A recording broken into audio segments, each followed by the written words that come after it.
संस्कृत भाषा के सुधी अतिथियों, आइए हम लोग संस्कृत मंडलिकम ऐप और संस्कृत मंडलिकम यूट्यूब चैनल पर मिश्रित रूप से वार्ता करने का यत्न करें। पिछली बार पीजीटी के अंतर्गत कादंबरी कथामुखम का प्रश्न श्रृंखला कार्यक्रम संपन्न होने वाला था। कदाचित ऐप का सर्वर डाउन हो जाने के कारण उस समय यह कार्य संपन्न न हो सका।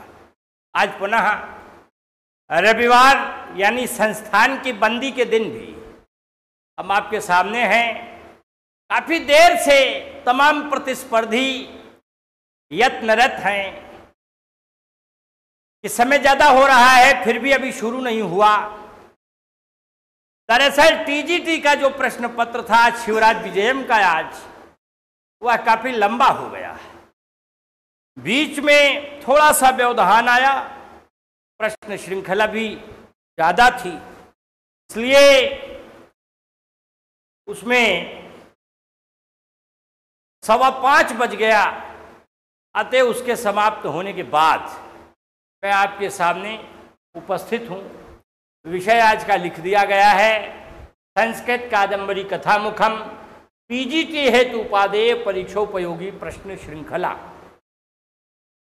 तो आइए हम लोग इस प्रश्न श्रृंखला में अध्ययन करने का यत्न करें।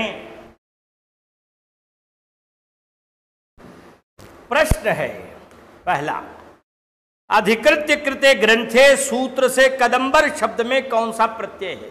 कुछ प्रश्न कॉमन हैं जो टीजीटी और पीजीटी दोनों में ही आते हैं, तो इसलिए ये ध्यान में रखेंगे। पीजीटी वाले अगर टीजीटी दे रहे होंगे तो टीजीटी के लिए भी इनको इंपॉर्टेंट मानेंगे। अण प्रत्यय, घई प्रत्यय, घी प्रत्यय, घीस प्रत्यय। तिवारी जी ने पहला प्रश्न लिख दिया है, अधिकृत्य कृते ग्रंथे सूत्र से कदंबर शब्द में कौन सा प्रत्यय है?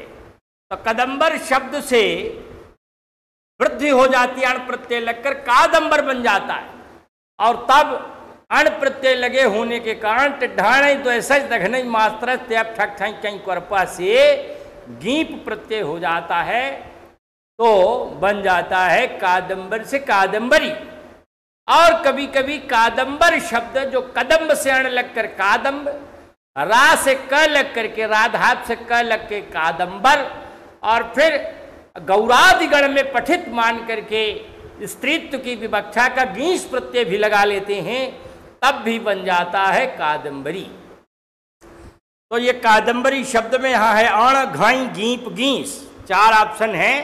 पहला ऑप्शन सही है अण, ध्यान रखिएगा। दूसरा, कादंबरी कथा का नामकरण हुआ है। दूसरा सवाल तिवारी जी आगे बढ़ा रहे हैं।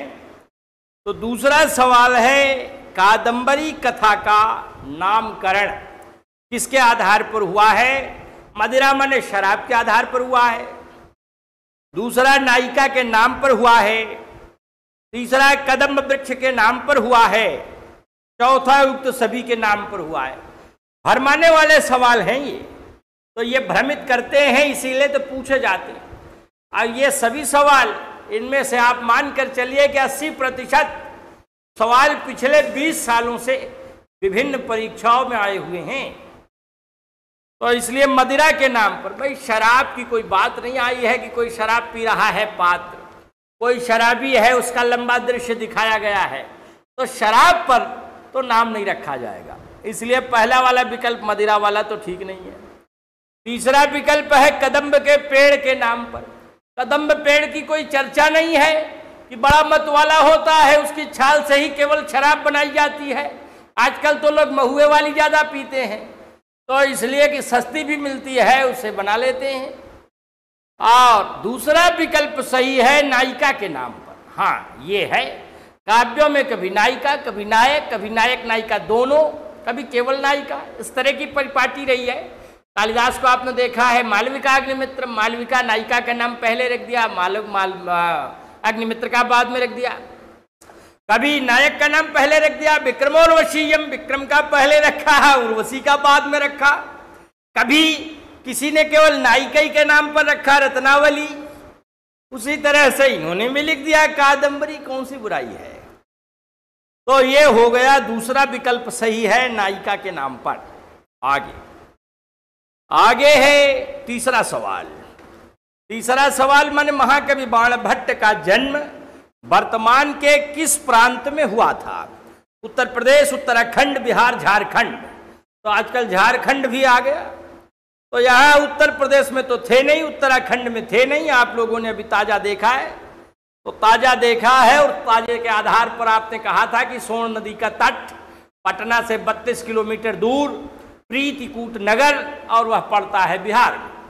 तो इसलिए तीसरा विकल्प सही है बिहार। तो ये है बिहार।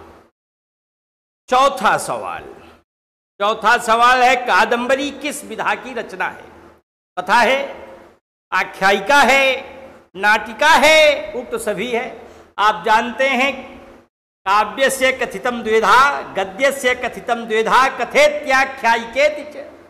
गद्य दो प्रकार का है, कथा और आख्यायिका। कथा कल्पित वृत्तांता, सत्याख्यात सत्यार्थाख्यायिका बता। कथा कल्पित वृत्तांत है जबकि आख्यायिका ऐतिहासिक वृत्त है। तो ये तो कल्पित वृत्त है मुख्य रूप से, तो इसलिए ये कथा है। यहां पहला विकल्प सही है कथा। सुभाष यादव, सिद्धार्थ तिवारी, संस्कृत संगम, सर्वेश राणा, योगेश कुमार योगी, अनन्या मिश्रा, दीप नारायण तिवारी, मनु प्रताप सिंह चंदेल आदि सब ने एक नंबर ही लिखा है पहला। अगला सवाल है पांचवा तिवारी जी। कादंबरी किस विधा की रचना है? कथा के बाद कादंबरी का मंगलाचरण किस प्रकार का है? आशीर्वादात्मक है, नमस्कारात्मक है, वस्तु निर्देशात्मक है, आदेशात्मक है। तीन प्रकार का मंगलाचरण होता है। नमस्कारात्मक मन में प्रणाम करता हूं, वंदना करता हूं, स्तुति करता हूं। आशीर्वादात्मक आप सबका कल्याण होवे। कथा वस्तु निर्देशात्मक या वस्तु निर्देशात्मक या इतिवृत्तात्मक सीधा शुरू हो गया। श्रेय करुणामधिपस्य बालिनी प्रजा सुवृत्तिम यमयुक्त वेदितुम कश्चित कांता विरह गुरुणा स्वाधिकारात् प्रमत्तः शुरू हो गया। तो ये यहाँ कौन सा है? का नमस्कारात्मक मंगलाचरण है। और नमस्कारात्मक मंगलाचरण मने रजोजुषे जन्मनि सत्ववृत्तये सतौ प्रजानां प्रलयेत महस्पृशे अजाय सर्गस स्थितिनाश हेतवे त्रयीमयाय त्रिगुणात्मने नमः। तो ये आपके जतौ तु वंशस स्थमुदीरितम जरौ शुरू हो गए। क्या कहा त्रिगुणात्मने नमः, तीन गुणों के आत्मन को प्रणाम है। तो ये हो गया नमस्कारात्मक मंगलाचरण। जयंती बाणा सुरमौलिलादिता दशास्य चूड़ा मणिचक्र चुंबिना सुराधीश शिखांत शाइनो भवच्छिदस त्र्यंबक पाद पांसव। दूसरा भी इन्होंने भगवान शंकर को प्रणाम किया। तीसरा जयत्युपेन्द्र सचकार दूरतो बिभेत्सयाय क्षण लब्ध लक्षया दृशैव कोपा ऋणया रिपोरुरः स्वयं भयात भिन्नमिवास पाटलम। तो इस तरह से परब्रह्म को और उसके बाद शंकर को तथा विष्णु को तीन श्लोकों में इन्होंने मंगलाचार दिखाया। आइए नमस्कारात्मक मंगलाचरण है, इसलिए दूसरा विकल्प सही है। आगे बाणभट्ट ने किस कृति का अवलंबन करके कादंबरी कथा की रचना की? गीत गोविंद की, रघुनाथ चरित की, मृच्छकटिकम की, बृहत कथा की। बृहत कथा जो गुणाढ़ की है, गुणाढ़ की बृहत कथा में अनेक कथाएं रही। काल कवलित हो जाने के कारण भारतवर्ष का दुर्भाग्य यहाँ समीक्षकों को प्राप्त नहीं हो सकी। बावजूद उसके ये साफ कम आ रहा है। ये सब तिवारी जी, ये बोर्ड वाली चीजें कम साफ आ रही जरा, या तो इसी पर कुछ हो या मुझे लगा कि ऐसा तो नहीं किया। तो यह गुणाधिकृत जो बृहत कथा है उसके अंतर्गत आई हुई कहानियों का स्थान स्थान पर तमाम कृतियों में उसका संकलन आता रहता है, आहरण आता रहता है, चर्चा आती रहती है, जिसके माध्यम से ये ज्ञात हो जाता है, पता चल जाता है। तो यह चौथा है बृहत कथा। देखो भाई, किसी का फोन आया क्या? ये तुम्हारे, देखो कौन है, बता दो। अगला सवाल है, महाकवि बाणभट्ट किसके दरबारी कवि थे? उज्जैन नरेश के, विदिशा नरेश के, थानेश्वर नरेश के, मिथिला नरेश के। कि आप जानते हैं कि स्थानवीश्वर के राजा हर्ष 606 से 648 इनके राज दरबार में रहते थे। और ये बैटरी तुम्हारी घट गई, हाँ तो उससे जोड़ दो, तो ले आओ वहाँ से कनेक्ट कर दो, उस वाले में उसको लगा दो, उसको लगा दो, चार्ज भी होता रहे। तो इस तरह से थानेश्वर नरेश माने स्थानवीश्वर के राजा, महाराज कन्नौज के राजा महाराज हर्ष के दरबारी कवि थे। तो यहाँ तीसरा विकल्प सही है, थानेश्वर नरेश। इसको खोल कर दो भाई, रुक जाओ, हम करेंगे। महाकवि बाण की कितनी कृतियां प्रामाणिक हैं? प्रश्न नंबर 8। तो यह 8 में है कि कितनी कृतियां प्रामाणिक हैं। तो प्रामाणिक कृतियां विकल्प नंबर 1, 2, 3, 4, 5। तो इसको भी ज़रा मैं उससे भी कनेक्ट कर दीजिए तिवारी जी, नेट से। हमने खोल दिया उसको, उतना करना है कि और कुछ?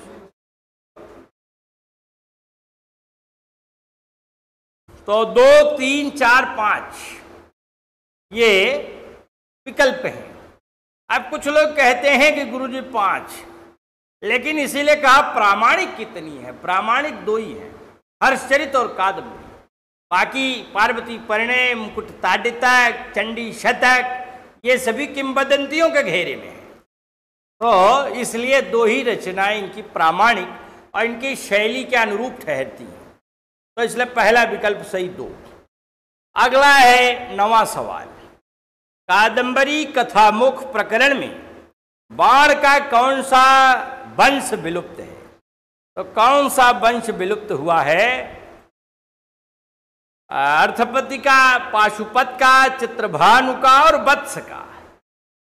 1, 2, 3, 4 विकल्प हैं, कौन सा वंश विलुप्त है? तो यहां दूसरा वाला माने पाशुपत का नाम नहीं आया है। वत्स का आया, बभूव वात्स्यायन वंश संभव द्विजो जगत गीत गुणोग्रणी ही सताम। और उसके बाद कुबेर का आया, अनेक गुप्तार चितपाद पंकज कुबेर नामांशैव स्वयं भुआ। और उसके बाद पाशुपत का नाम नहीं आया, और फिर सीधे अर्थपति का नाम आ गया, द्विजन्मनाम अर्थपतिस।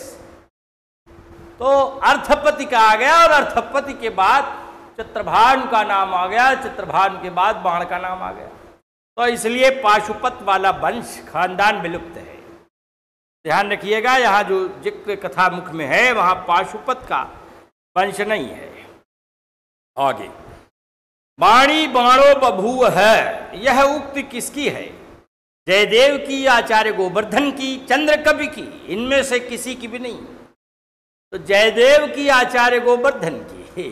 कहा जाता शिखंडनी प्राग यथा शिखंडी तथा वगच्छान प्रागल्भ्यमधिक मातुम बाणी बाणो बभूव है।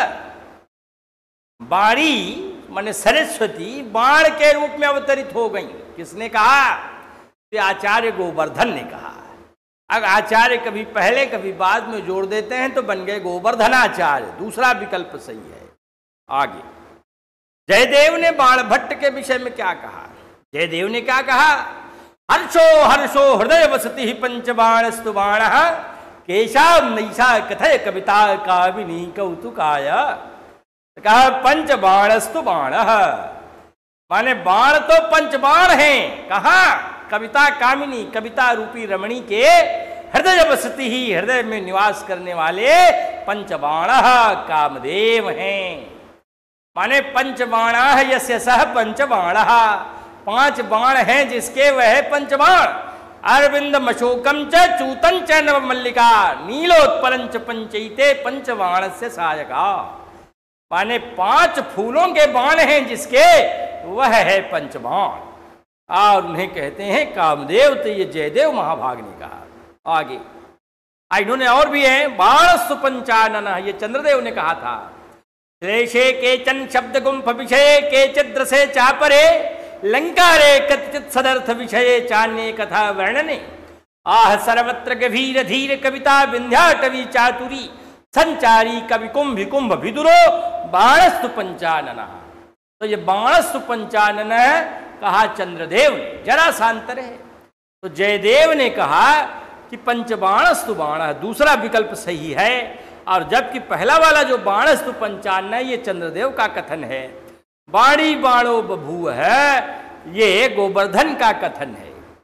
अगला सवाल 12वें सवाल में कादंबरी कथा का नायक किस कोटि का है? धीर ललित है, धीर प्रशांत है, धीरोदात्त है, धीरोद्धत है।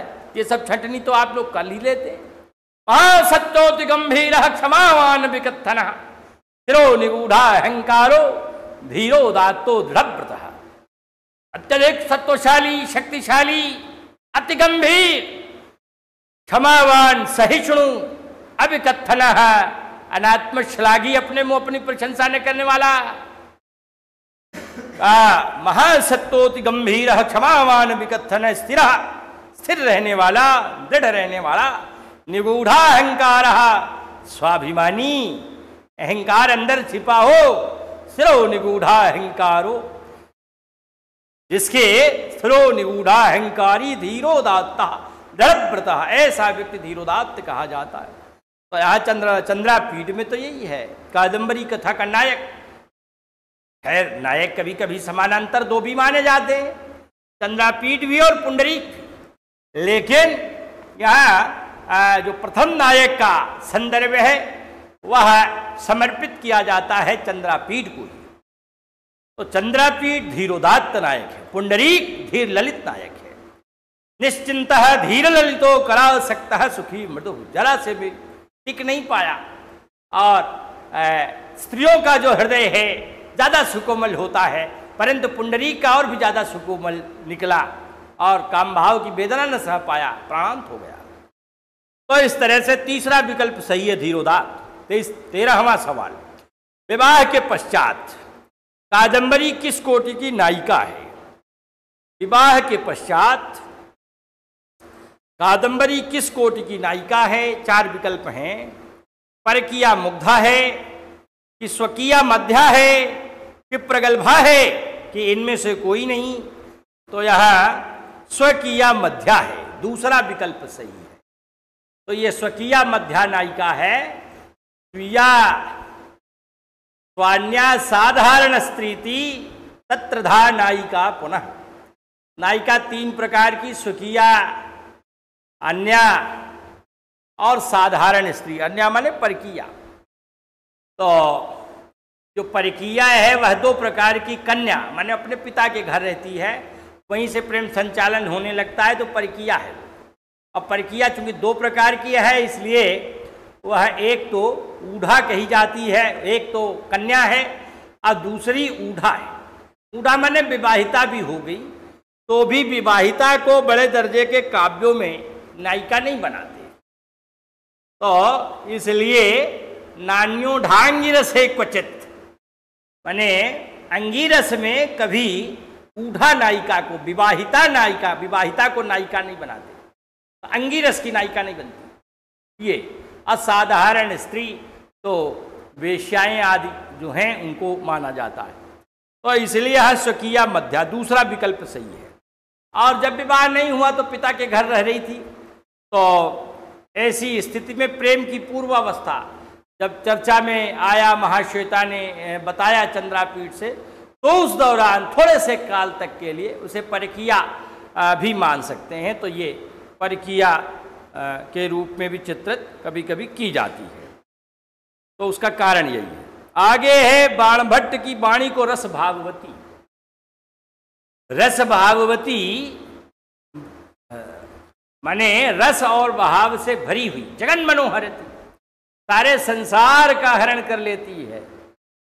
रुचिर स्वर वर्ण पदा रसभावती जगन मनोहरती साकिम तरुणी नहीं नहीं बाणी बाणस्य मधुर शीलस्य। तो यह है कि रस भाववती किसने कहा है? तो मयूर भट्ट ने, भूषण भट्ट ने, धर्मदास ने और हर्ष ने। तो धर्मदास ने इस बात को कहा है कि रस भागवती रस और भाव से भरी हुई। तो यहां पर तीसरा विकल्प सही है। आगे, मयूर भट्ट ने कौन सी रचना करके अपने कोढ़ से मुक्ति पाई थी? प्रश्न नंबर 15। मयूर भट्ट, इनके पद में साले लगते नहीं थे, दूर दराज से लगते थे, तो मयूर भट्ट को इनका साला कहते थे। उन्होंने क्या कौन सी रचना की थी? सूर्य शतक की, चंडी शतक की, हर्षचरित की, कादंबरी की। तो ये माना जाता है कि उन्होंने सूर्य शतक की रचना की थी, क्योंकि बाण भट्ट की पत्नी ने उन्हें कोढ़ी हो जाने का शाप दे दिया था और वह लागू हो गया, क्योंकि पातिव्रत्य धर्मावलंबिनी थी वह, और उसकी बात 100% लागू हुई। तो बहुत सारे लोगों ने एक साथ सिद्धार्थ तिवारी, सोनी राय, सुभाष यादव, अभय पांडे, महक मिश्र, मीनाक्षी चौधरी, मनु प्रताप सिंह चंदेल, वीरेंद्र यादव, अनन्या मिश्रा, KN तिवारी, प्रीति यादव, अभिषेक सिंह, प्रतिभा वर्मा, सावित्री देवी, सुरेश राणा, सर्वेश राणा, योगेश कुमार आदि बहुत सारे लोगों ने, कल्पना सिंह आदि एक स्वर से कहा सूर्य शतक, सूर्य शतक, सूर्य शतक। सबको बहुत बहुत धन्यवाद। अगला सवाल है तिवारी जी 16वां। बाण भट्ट के पितामह कौन थे? वत्स थे, पाशुपत थे, अर्थपति थे, चित्रभानु थे। तो कौन बाण के पितामह थे? पिता कौन थे? पिता तो इनके चित्रभानु थे। स चित्रभानुम तनयम महात्मनाम सुतोत्तमानाम श्रुति शास्त्रशालिनाम अवाप मध्ये स्फटिकोपलामलम क्रमेण कैला समिव क्षमाभृता। तो स चित्रभानुम तनयम अवाप, माने सह, उन अर्थपति ने चित्रभानु नामक बेटे को प्राप्त किया। चित्रभानु 11 भाई थे, 8वें नंबर पर चित्रभानु थे, और उन चित्रभानु से बाण पैदा हुए। तो बाण के जो पितामह थे उनका नाम अर्थपति है। तो अर्थपति ने प्राप्त किया, अर्थपति इनके पितामह है, माने यहां विकल्प सही है तीसरा, थर्ड। तो तीसरा विकल्प अर्थपति वाला सही है। अगला सवाल 17वां। बाण ने कादंबरी नायिका के चित्रण में किस रस का वैभव दिखाया है? करुण रस का, करुण विप्रलंभ का, संभोग श्रृंगार का, हास्य का, उक्त सभी का। तो देखिए थोड़ा मोड़ा जिक्र तो है। कादंबरी करुण क्रंदन करती है जब जान जाती है कि मेरे प्रियतम मर गए, रोती है।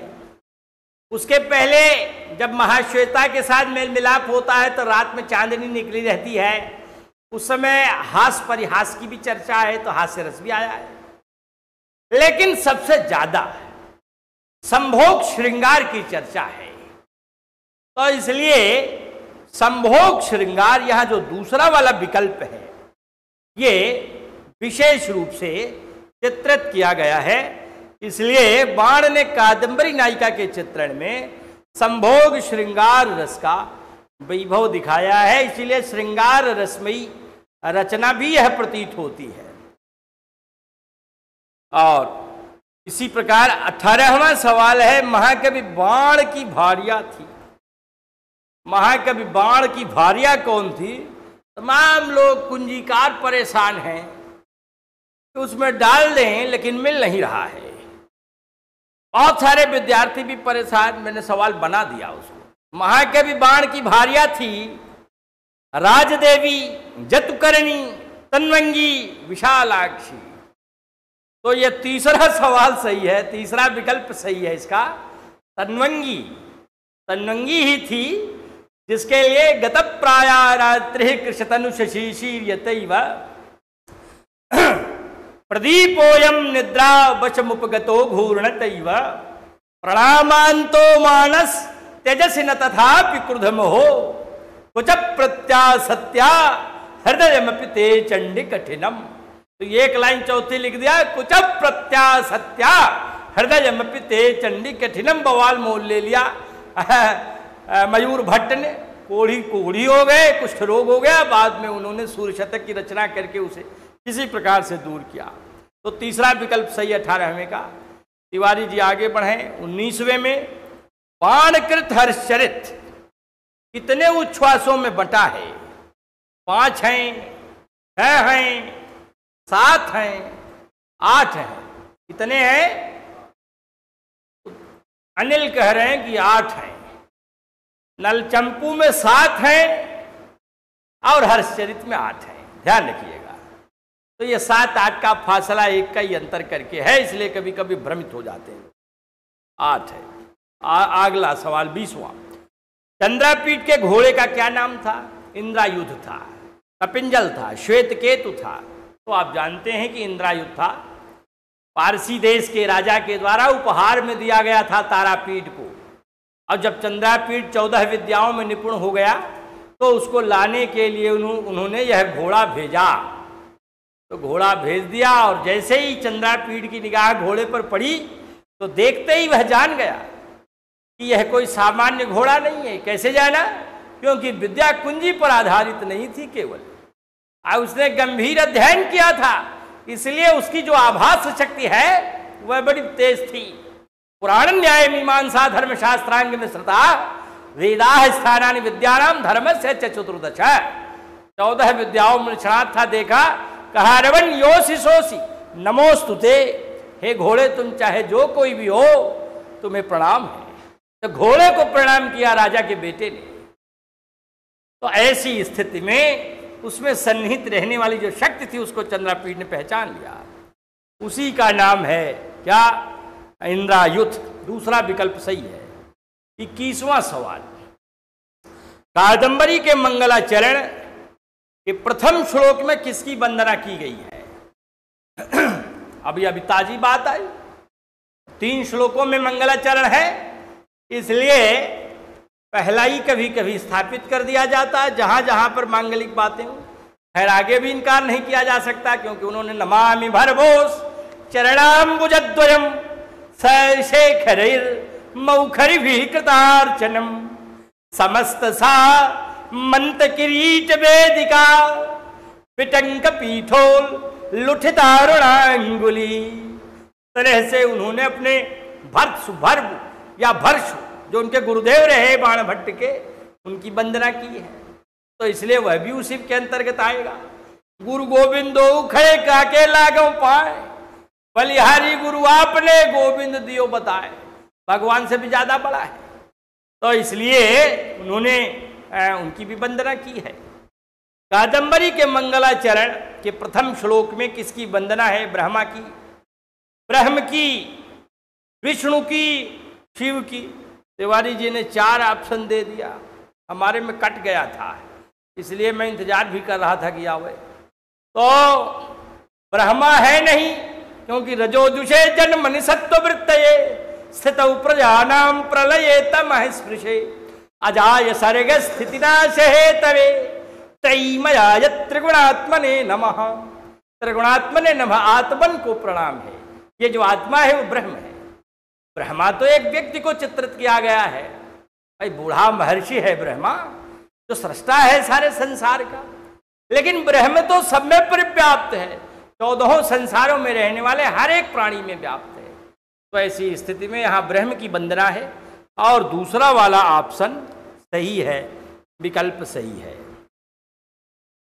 आगे, तमः स्पृशे, यह विशेषण किसका है?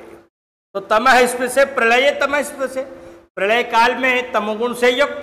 तो प्रलय का देवता कौन है? अरे शंकर है भाई। तो इसलिए तीसरा विकल्प सही है, रुद्र रूपी शिव। 4 विकल्प हैं, तमः स्पृशे यह विशेषण है। पहला पहला है विद्यात्री रूपी ब्रह्म का, दूसरा विष्णु रूपी ब्रह्म का, तीसरा रुद्र रूपी शिव का, चौथा उक्त सभी का। तो रुद्र रूपी शिव का ये है। आगे स्थिति का कारण माना गया है सत्व को। 23वां सवाल। तो 23वें सवाल में है स्थिति का कारण सत्व को, तमस को, रजस को, अहंकार। तो स्थिति का कारण, स्थिति माने रुकना, तो रजोजुषे जन्मन माने जन्म के समय में रजोगुण से युक्त होकर के, स्थितौ सत्व वृत्तये माने स्थिति में सत्व गुण से युक्त होकर के।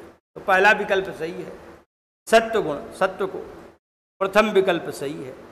ध्यान रखिएगा सत्व में द्वित्वता होता है, ज्यादातर लोग एक ही तरह से काम चला लेते हैं।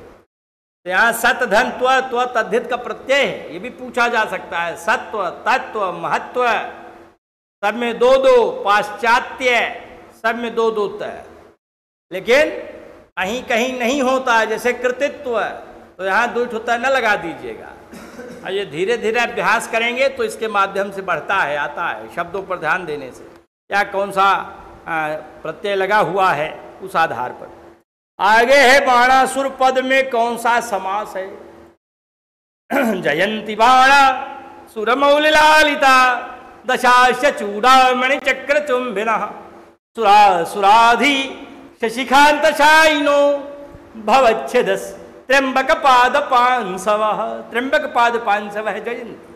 बाणासुर, बाणश्चासौ असुर है, बाणासुर बाण नाम का जो असुर है, यहाँ असुर बाण होना चाहिए था, लेकिन बाण पहले हो गया, असुर बाद में हो गया, तो आप कहेंगे मयूरभ्यंसकादि ही समासः।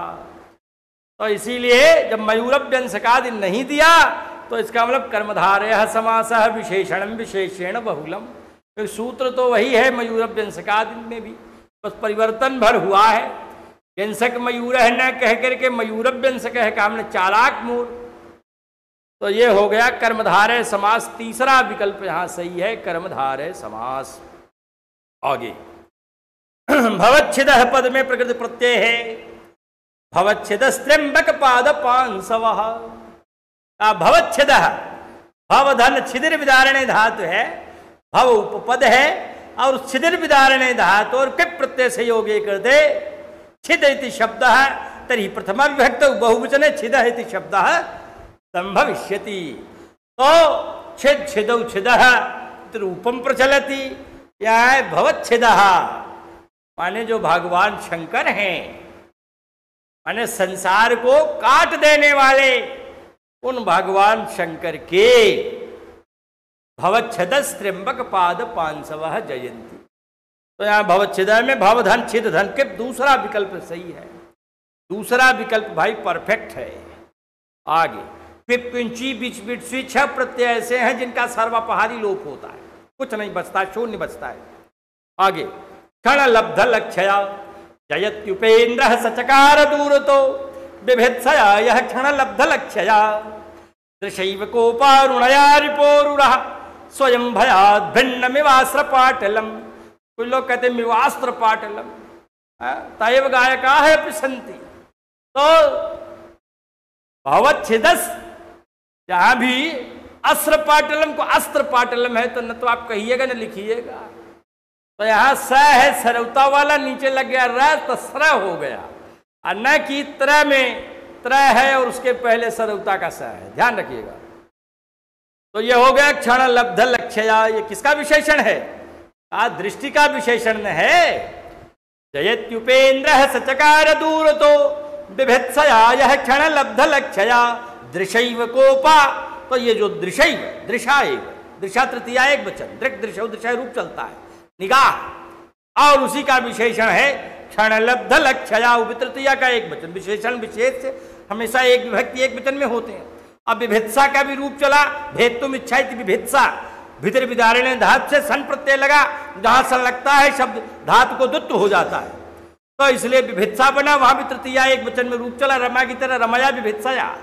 तो इसलिए विभित्सया क्षण लब्ध लक्ष्या दृशा, ये तीनों कनेक्टेड हैं। तो यहां हो गया दृशा, माने दृष्टि का विशेषण है। अर्थात दूसरा विकल्प सही है। आगे प्रश्न नंबर 27, अस्त्रपाटलम पद में किस प्रकार की उपमा है? अस्त्रपाटलम, अस्त्र के समान, पाटलम लाल कर दिया। अस्त्र माने आप कहेंगे आंसू, अस्त्र माने रुधिर भी होता है। अस्त्र शब्द दोनों अर्थों में है, आंसुओं के अर्थ में भी है और ब्लड के अर्थ में भी है। दोनों ही आपके शरीर के अंदर से निकलते हैं। बेहद कष्ट होता है तो आंसू आते हैं, और वैसे ही दर्द होता है तो आपका रक्त भी आता है। तो इसलिए हाँ, अस्त्र पाटलम, अस्त्रमेव पाटलम माने रक्त के समान लाल कर दिया। तो यहां पर लुप्तोपमा अलंकार, क्योंकि सादृश्यवाची शब्द यहां लुप्त है, इसलिए लुप्तोपमा अलंकार बन जाता है। लिहाजा दूसरा विकल्प यहां सही है। पूर्णोपमा, लुप्तोपमा, मालोपमा, इनमें से कोई नहीं, तो सेकंड, दूसरा लुप्तोपमा, अस्त्र पाटलम। अगला 28वां सवाल है, कादंबरी के किस श्लोक में भगवान शिव की चरण धूलियों की स्तुति की गई है? जयंती बाणा सुरमौलिलालिता दशाश चूड़ामणि चक्र चुंबिना सुराधि शशिकांत शाइनो भवच्च दस त्र्यंबक पाद पांसव। कौन सा श्लोक है, किस नंबर का? आप कहेंगे दूसरा। तो इसलिए क्या करेंगे, अब ऐसे ही सवाल कभी कभी बन जाते हैं, तो कभी कभी वाले में कभी बना है, इसलिए मैंने दे दिया दूसरा। तो ध्यान रखिएगा। अब आजकल इसमें कितने श्लोक हैं, अरे सब छोड़ दीजिए। हायर एजुकेशन में क्या कहें ऐसे प्रोफेसर्स को कि कह लेते हैं कि इंद्र सूक्त में कितने मंत्र हैं, रुद्र सूक्त में कितने मंत्र हैं, का विशेषता वर्तते तस्मिन् प्रश्ने। भाई वहां तो कुछ गुणधर्म होना चाहिए ना। ठीक है, टेट सेट सी टेट और सुपर टेट में पूछ लीजिए यही, लेकिन जैसे जैसे लेवल बढ़े वैसे वैसे बढ़ना चाहिए। खैर कह लेते हैं ये बात अपनी बना भी लेते हैं कि भाई 2-4 कमजोरों के लिए होना चाहिए, तो हो गया, ठीक है, कमजोरी के लिए। ततः सुतो बाणैतिव्यजायत। अगला सवाल है 29वां। तिवारी जी कहा ततः सुतो बाणैतिव्यजायत। इनमें ततः पद से किसका अभिप्राय है? अभी ताजा ही आपने देखा कि बाप 11 भाई थे, 8वें से पैदा हुए। अब अधिपति, तारापति, गणपति, श्यामल, 4 इनके और भाई थे चचेरे, और 2 मातृसेन और चंद्रसेन, ये भी 2 थे इनके। माता अलग थी, पिता एक ही थे, पाराशव थे, शूद्र से उत्पन्न थे। तो ये कौन सा विकल्प से? ततः सुतो बाणैतिव्यजायत। कुबेर, अर्थपद, चित्रभानु, नृसिंह, भारगीवी शिक्षा मंच, इन्होंने कहा कि चित्रभानु सही है। माने फटाफट सबने 3 वाह भाई, सबको बहुत बहुत धन्यवाद। तीसरा विकल्प सही है, चित्रभानु। चलिए 30वां सवाल। उषस्सु पद में विभक्ति है, प्रथमा है, द्वितीया है, पंचमी है, सप्तमी है। कौन सी है, कौन सी विभक्ति है? उषस्सु लग्ने श्रवणेधिकाम श्रियम प्रचक्रिरे चंदन पल्लवाइव।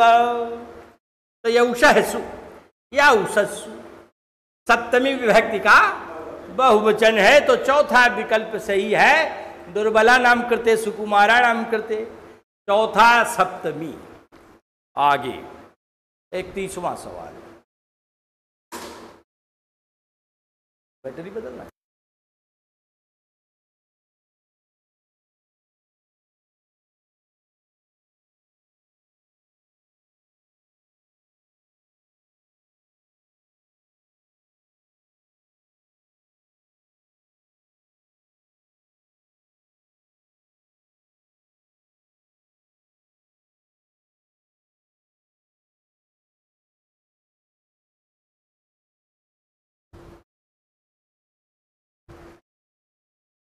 हो गया?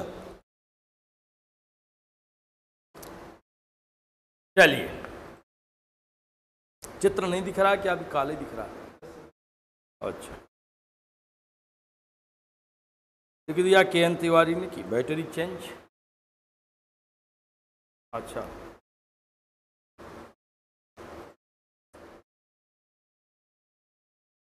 तो कहाँ था? 30 हो गया, अब 31 पर। 31वां सवाल है, राजा शूद्रक के पक्ष में मनमथः का क्या अर्थ होगा? 4 विकल्प हैं बड़े करीब के। पहला है कामदेव, दूसरा है काम विकार, तीसरा है मन का मंथन और चौथा है उक्त सभी। तो भाई कामदेव तो है ही है, मन को जो मथ दे। काम विकार भी है, मन का मंथन भी हो जाता है, तो इसलिए भ्रम उत्पन्न हो जाता है। लेकिन यहां कहा है हरैव जित मनमथः, माने भगवान शंकर की तरह काम विजयी, माने कामदेव पर विजय प्राप्त कर लेने वाला, ये भाव है। अरे उन्होंने भी जीत लिया, माने खड़ा होके लगाया, लेकिन शंकर ने जब देखा तो क्रोध से उद्दीप्त हो गए और तीसरा नेत्र खोल दिया, और खुला नहीं कि धू धू करके जल गया। तो ये कामदेव की हाल नहीं। और इसने भी क्या किया? मानो स्त्रियों पर द्वेष हो गया था, विवाह नहीं किया। तो इसलिए सेम कंडीशन वाला था। अर्थात यहां तो पहला विकल्प है कामदेव, यही सही ठहरेगा। तो राजा शूद्र के पक्ष में मनमथः का अर्थ होगा कामदेव। आगे है निर्भिन्नारात हृदय, किसके लिए प्रयुक्त हुआ है? शूद्र के लिए, वासुदेव के लिए, राजा पृथु के लिए, इनमें से किसी के लिए नहीं। निर्भिन्नारात हृदय, नाम नहीं वयो निर्भिन्नारात हृदय विरचित नृसिंह रूपाडंबरम एक विक्रमांक्रांत सकल भुवनतलो विक्रमत्रयाया सतम च जहासे वासुदेवम, वासुदेव पर हंसा करता था। तो ये निर्भिन्नारात हृदय माने नाम लेने से ही जो शत्रुओं के हृदयों को उखाड़ फेंकने वाला था, शत्रु डर जाते थे, बाप रे। तो इसलिए निर्भिन्नारात हृदय शूद्र के लिए प्रयुक्त हुआ है। पहला विकल्प सही है। आगे उदितिरिवैक भाजनम देव, काहे महाराज? उदितिरिवैक भाजनम देव है, ये जो शुक है राजनीति प्रयोग कुशल है, पुराने इतिहास कथा से निपुण है, विभिन्न विशेषताओं से भरा हुआ है। अब आप उदितिरिवैक भाजनम देव, तो समुद्र की भांति एकमात्र पात्र महाराज हैं। तो किसके लिए आया? प्रतिहारी के लिए, शुक के लिए, शूद्रक के लिए, चांडाल कन्या के लिए। तो आया शूद्रक के लिए। तीसरा विकल्प सही है, शूद्रक। थर्ड, उन्मयूख मुख कांति निचय पराभव प्रणते, इसका विशेषण है राजा का, भुवन तल का, चंद्रमा का, स्फटिक मणि का। लगता है स्फटिक मणि का होगा, क्योंकि आगे है स्फटिक मणौ विन्यस्त वाम पादम, बाएं पैर को स्फटिक मणि पर रखे हुए। लेकिन यहां मुख के कांति का जो समूह था वह उसको तिरस्कृत कर रहा था। किसको? चंद्रमा के मुख कांति को तिरस्कृत कर रहा था। तो यहां पर उन्मयूख मुख कांति ये राजा के लिए आया हुआ है, शूद्रक के लिए आया हुआ है। इसलिए पहला विकल्प सही है राजा का। आगे रक्त राजीव नेत्रा के आगे डैश करके एक बार सवाल पूछा गया था। तो ये किसका विशेषण है? चांडाल कन्या का, वृद्ध पुरुष का, चांडाल बालक का और शूद्रक का। अब फटाफटाने लगा। राकेश बाबू ने कहा 4। अब यहां है राजीव नेत्रा, राजीव नेत्रा। सुभाष यादव ने कहा 1, सोनी राय ने कहा 1, प्रदीप पांडे ने कहा राजा। तो तमाम लोगों ने अपनी अपनी बात कहनी आरंभ कर दी है, परंतु किसी की बात सही नहीं बैठी, क्योंकि ये बूढ़े आदमी का विशेषण है। भाई बूढ़ा आदमी चल रहा था आगे आगे, अब पीछे पीछे एक बालक, बीच में चांडाल कन्या। क्यों? आगे वाला आदमी चल रहा था ये बताने के लिए कि ये हमारे महाराज की बेटी है, इतना रोल था उसका। हाँ, पीछे वाला लड़का क्यों चल रहा था? इसलिए कि उसके हाथ में सोने का पिंजरा था, वो लेकर चल रहा था। और राजकुमारी मने वहां पुत्री थी महाराज की, चांडाल वंश की, इसलिए वो कुछ नहीं लेकर चल रही थी। जिसे राजा ने निर्निमेष दृष्टि से देखा, निमेष पक्षमणो ददर्श, देखता ही रहा लगातार, पलक गिरी ही नहीं। तो इस तरह से इन दोनों के एक्शंस थे। यहां कहा रक्त राजीव नेत्रा पांगेन कृत व्यायाम, विशेषण उसका है आगे, नेत्रा तक ही नहीं, नेत्रा पांगेन। अब बहादुरी से उसने डैश लगाकर प्रश्न पूछ लिया और मैंने भी उठा कर रख दिया क्योंकि मुझे पसंद आया। तो यहाँ क्योंकि फंसाने वाला सवाल है, लोगों को ऐसा लगता है, लेकिन है बूढ़े आदमी का, क्योंकि खूब व्यायाम करता था तो बूढ़ा कहने के लिए, लेकिन झुर्रियाँ नहीं पड़ी थी, टाइट था, मांसल था और अभी विशेष प्रकार से तरोताजा था कि भाई जितने आप कपालभात या अनुलोम विलोम भस्त्रिका ये सब करेंगे उतने फटाफट आपकी सांस पूरी निकलेगी, 3.5 लीटर, और उतना ही अंदर होगी तो फटाफट पूरे शरीर में जितनी भी कोशिकाएं हैं मरी भी हैं जीवंत होने लगेंगी। तो ये तो इसकी विशेषता है, क्योंकि ऑक्सीजन ही जीवन है, वो आपको तरोताजापन प्रदान करता रहेगा। 36वां सवाल तिवारी जी, तो इसलिए ध्यान रखिएगा दूसरा विकल्प सही, वृद्ध पुरुष। आगे, चैत्र मास की पुष्प संपदा की तरह से जाति रहित थी कौन? तो चांडाल कन्या, कुबेर की लक्ष्मी, चमेली, उक्त सभी। तो यहाँ का चैत्र मास की जैसे फूलों की संपदा है उसकी तरह से ये जाति विरहित थी, जाति रहित थी। तो चैत्र मास की जो पुष्प संपदा है उसमें इस तरह की सुगंधी होती है कि उसमें किसी तरह से पार्थक्य नहीं देखा जाता। उसी तरह से ये जो चांडाल कन्या है इतनी लावण्यशालिनी थी कि उसमें किसी तरह के जातित्व का मनोबंधन ही नहीं रह गया था। तो ये विशेषण दिया गया था चैत्र मास की पुष्प संपदा की तरह। तो चांडाल कन्या का विशेषण है, पहला विकल्प सही है। आगे, सर्वथा दिग्विधातारम, यह चिंतन किसका है? सर्वथा दिग्विधातारम, सर्वथा विधाता को धिक्कार है।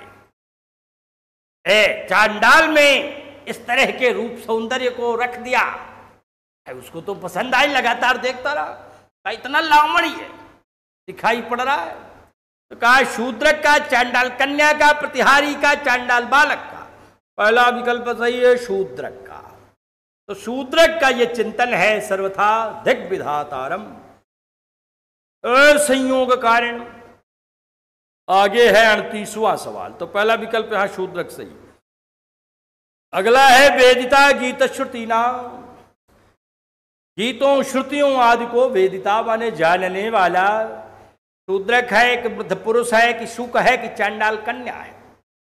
अरे प्रसिद्ध है ये वेदिता गीत श्रुति नाम। शुक का विशेषण है तोता कैसा है, तो इन तमाम सारी विशेषताओं से भरा पूरा है। तो इसलिए वेदिता गीत श्रुति नाम ये शुक का विशेषण है। अगला सवाल 39, बृहस्पति के समान संपूर्ण नीति शास्त्र में पारंगत कौन था? वैशंपायन था, कुमार पालित था, शुक था कि शूद्रक था? बृहस्पति के समान संपूर्ण नीति शास्त्र में पारंगत कौन था? तो यहां कुमार पालित जो उसका प्रधानमंत्री था, तो ये प्रधानमंत्री जो कुमार पालित था उसकी ओर देख करके शूद्रक ने कहा कि इस तरह की आवाज पक्षियों में भी देखी जाती है। स्तनयुग्मसृष्णातम समीपतलवर्ती हृदय शोकाग्नि है चरति विमुक्ताहारम व्रतमिव भवतो रिपुस्त्रीणाम। आर्या को पढ़ा था शुक ने, तो उस पर आश्चर्यचकित हो गया था राजा। तो उसी समय ये कहा गया है कि बृहस्पति के समान नीति शास्त्र में निपुण रहने वाला कुमार पालित जिसका प्रधानमंत्री था, उसकी ओर इशारा करते हुए राजा ने कहा था, शूद्रक ने कहा था। तो यहां दूसरा विकल्प सही है कुमार पालित। 40वां सवाल, ये तोता मैना आदि विशेष पक्षी यथाश्रुत वाणी बोलते हैं। तोता मैना आदि जो विशेष पक्षी हैं जैसे सुने हैं वैसे बोलते हैं, माने नकलची हैं, नकल करने में माहिर हैं। तो नकलची कौन नहीं, सब नकलची हैं, क्योंकि बचपन से पैदा होने के बाद से ही धीरे धीरे इनमें हर व्यक्ति में नकल की प्रवृत्ति पाई जाती है। तभी वह समाज में खपता है। तो यह कथन किसका है? शूद्रक का है कि चांडाल कन्या का है कि कुमार पालित का है कि शुक का है? भाई कुमार पालित ने कहा था ना कि ये तोता मैना यार, बिल्कुल यथाश्रुत वाणी बोलते हैं। ये तो थोड़ा सा मामला उलट गया था। तारकासुर को मारने के लिए ब्रह्मा ने बता दिया देवताओं से कि भाई अग्नि चाहे तो ये काम कर सकते हैं, तो इसलिए अग्नि को कबूतर बनकर जाना पड़ा जहाँ शंकर और उमा का विवाह हुआ था। तो वहाँ जाकर के बैठ गए चुपचाप, और उनका वीर्य जब निकला, उमा उनको अपने अंदर धारण नहीं कर रही थी, तो फिर उस वीर्य को लेकर के वह भागा कबूतर। तो कबूतर माने अग्निदेव, और उसी अग्निदेव को लोग ढूंढने लगे। अग्निदेव भागने लगे कि जान पर आ गई है, अब खराब नौबत है, तो भाग रहे थे जहां तहां, जा करके पीपल के पेड़ में छिप गए। अब हाथी सामने दिखाई पड़ा। देवताओं ने पूछा कि भाई कहाँ इधर अग्निदेव दिखाई पड़े हैं? तो हाथी ने बता दिया इसी पेड़ में छिपे हैं। अब अग्निदेव गुस्सा गए, उन्होंने साफ दे दिया कि तुम्हारी जीभ उल्टी हो जाए। अब हाथियों का बोलना बंद। जब जीभ है उल्टी हो गई तो क्या खाक बोलेगा? और अग्निदेव भागे निकल करके, आगे मिला उन्हें समी का पेड़, और समी के पेड़ में छिप गए। देवता भागते भागते पहुंचे तो नहीं दिखाई पड़ रहे थे। वहां पूछा, एक तोता बैठा था, तोते ने बता दिया कहा इसी पेड़ में छिपे हैं। अब फिर तोते को भी साफ दे दिया अग्निदेव ने, कहा कि जाओ आज से तुम्हारी वाणी अस्पष्ट हो जाएगी, साफ ही नहीं निकलेगी। तब से बेचारा तोता भी गया काम से। तो उसी को यहाँ इन्होंने कहा कि ये तोता मैना आदि विशेष पक्षी यथाश्रुत वाणी बोलते हैं। तो ये कुमार पालित का कथन है तीसरा। 41वां, किसके शाप के कारण हाथियों की जीभ उल्टी हो गई? अब ये मैंने बता ही दिया। तो दूसरा विकल्प सही है अग्नि के। इंद्र, अग्नि, चंद्रमा, बृहस्पति अग्निदेव का शाप था। 42वां, का निर्घोष गंभीरेण पद में कौन सा अलंकार है? तो ये कहा निर्घोषवद गंभीरेण ध्वनिना। निर्घोष गंभीरेण ध्वनिना, ध्वनिना का विशेषण है ये। तो कहा निर्घोषवद गंभीरेण ध्वनिना, माने जिसमें बहुत अधिक आवाज न हो, उसके समान गंभीर ध्वनि के द्वारा। तो निर्घोष वद गंभीर, यहाँ वद पद जो सादृश्यवाची है वह लुप्त हो गया है, इसलिए ये लुप्तोपमा अलंकार यहाँ बनेगा, निर्घोष गंभीरेण ध्वनिना। तो दूसरा विकल्प सही है लुप्तोपमा। जहाँ पूर्णोपमा, लुप्तोपमा, मालोपमा आदि है, वहाँ पर लुप्तोपमा, ये दूसरा विकल्प सही होगा। आगे 43वां 43 विसर्जित राजलोक, यह विशेषण किसका है? नरपति का, चांडाल कन्या का, राजपुत्रों का, इनमें से किसी का भी नहीं। विसर्जित राजलोक माने राजलोक को विदा करके, राजाओं को विदा करके, ये विदा करके आगे बढ़ा राजा। तो विसर्जित राजलोक।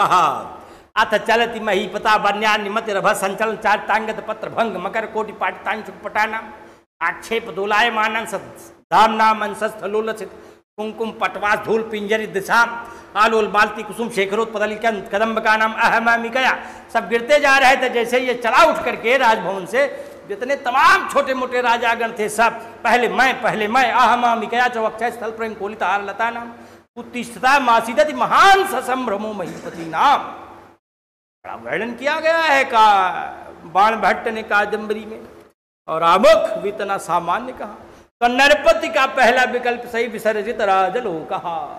नरपति का विशेषण है, प्रथम विकल्प सत्य है। आगे सभा से उठने के बाद राजा शूद्रक सर्वप्रथम कहाँ गए? उद्यान में गए, सरोवर में गए, व्यायामशाला में गए, शयन कक्ष में गए। अरे भाई सबसे पहले उठे और सामान्य दैनिकचर्या करके आकर बैठ जाते थे।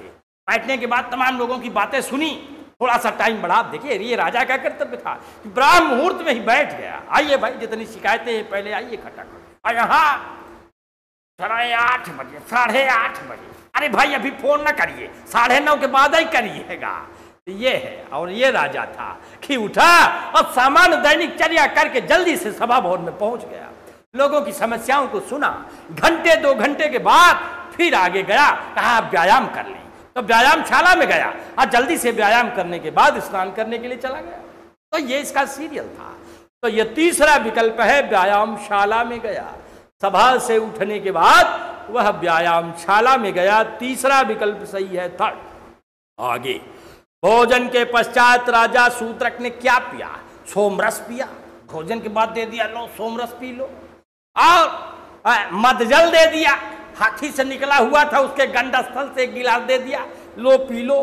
तीसरा धूम बत्ती दे दिया। चौथा मदिरा दे दिया। तो क्या था?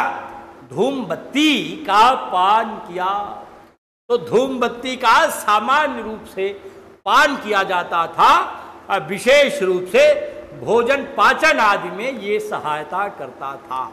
तो इस अपेक्षा से ये सामान्य पान किया जाता था। ऐसे पान आदि के पत्ते होते थे, और ये जो पान का पत्ता होता है ये बड़ा पाचक होता है। अब ये है कि उसमें सुरती मिला लेते हैं, तमाम प्रकार की आ रही है, तो उसको मिलाया, ये जहर बन बैठा। तो यहाँ अगर सुपारी, सुरती और कत्था न मिलाया जाए तो चूना भी आपके लिए बहुत फायदेमंद है, और पान भी बहुत फायदेमंद है। तो भोजन को बड़े आराम से पचा देता है। तो तीसरा विकल्प सही है, धूम बत्ती। आगे, राजा शूद्रक किसके हाथ का सहारा लेकर सभा मंडप की ओर चल पड़ा? चांडाल कन्या के हाथ का। चांडाल कन्या का हाथ आने वाली थी। दूसरा प्रतिहारी के हाथ का। तीसरा कुमार पालित के हाथ का। चौथा द्वारपाल के हाथ का। कुमार पालित जाति का ब्राह्मण, ये जाति से क्षत्रिय, ब्राह्मण को तो प्रणाम ही करते थे। तो इसलिए पूज्य विप्र सकल गुणहीना, सभी गुणों से हीन है, तब भी उसकी पूजा इसलिए 50% ब्लड लेकर न आया है, करना ही पड़ेगा। तो इसलिए उसके कुमार पालित के का सहारा नहीं लिया, द्वारपाल के हाथ का भी न लेकर बल्कि प्रतिहारी के हाथ का लिया। तो इसलिए हाथ का सहारा लिया। अब भाई ईश्वर था तो उसके लिए तो सब अभी आया नहीं कि आ गया, तो यहाँ प्रतिहारी के हाथ का सहारा लिया। अब दूसरा विकल्प सही है। आगे, कहाँ की दीवारें, 47वां 47 पर आइए। कहाँ की दीवारें स्फटिक मणियों की बनी प्रतीत हो रही थीं? सभा मंडप की, स्नान स्थल की, व्यायामशाला की, शयन कक्ष की। सभा मंडप की जो दीवारें थी वे स्फटिक मणि की तरह प्रतीत हो रही थी, साफ सुथरी, सॉफ्ट। आगे, वितत सित वितानाम, 48वां 48 में वितत सित वितानाम। तो ये वितत सित वितानाम ये विशेषण किसका है? सभा मंडप का है, स्नान भूमि का है, शूद्रक का है, प्रतिहारी का है। हेलो हेलो, तो ये चार विकल्प देते हैं कि सभा मंडप का, स्नान भूमि का है, शूद्रक का है कि प्रतिहारी का है। वितत सित वितानाम, तो यहां ये स्नान भूमि का विशेषण है। वितत सित वितानाम, जरा कट गया, इसको ठीक करो।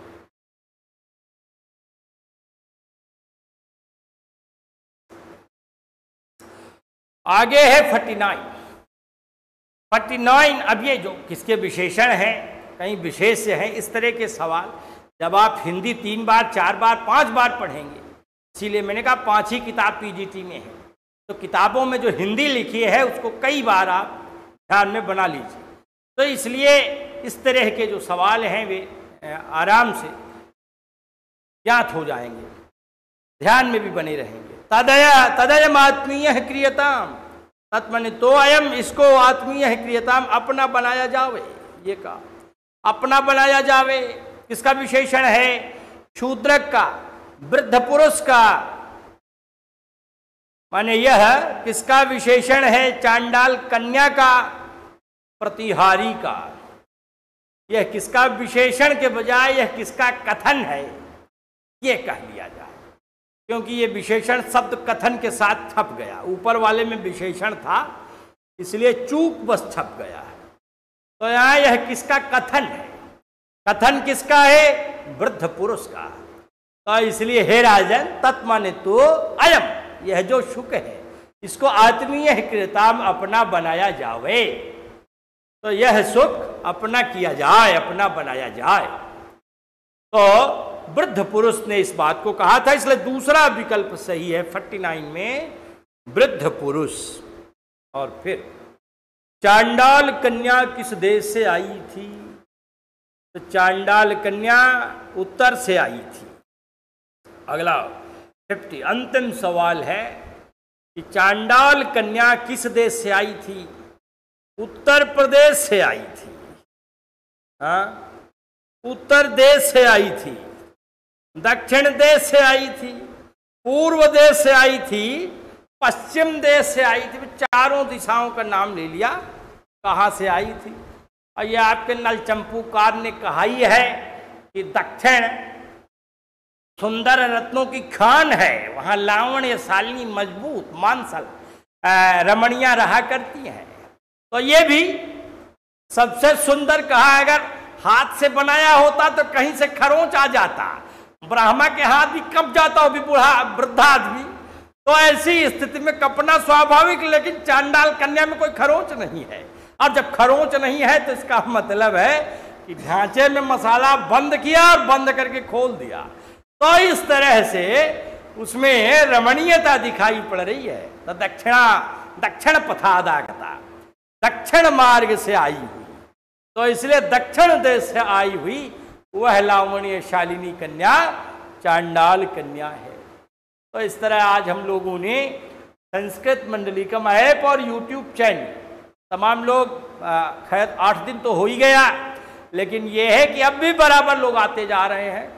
कभी कभी भ्रम भी उन्हें हो जाता है कि पिछला वाला मिलेगा कि नहीं, उस पर सब लोड है, तो इसलिए पीछे वाला भी मिल जाता है। जो क्रैश कोर्स चल रहा है टीजीटी पीजीटी का, अब भी जो लोग आना चाहते हैं तो उन्हें पीछे का भी मिल जाएगा, और आगे वाला जो अभी बचा हुआ है, अभी पीजीटी में तो बहुत कुछ बचा हुआ है।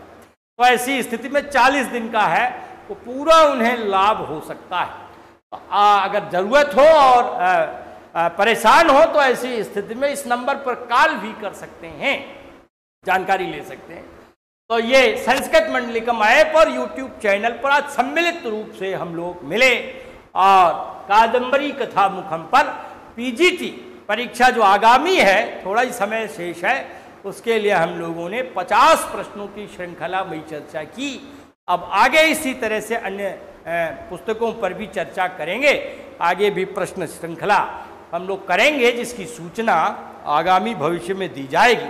हमारे साथ बहुत सारे लोग जुड़े रहे, और समय चूंकि पूर्ण हो चुका है, इसलिए अब यहीं पर हम सबको धन्यवाद देते हुए, साधुवाद देते हुए इन्हीं शब्दों के साथ वाणी को विराम देते हैं।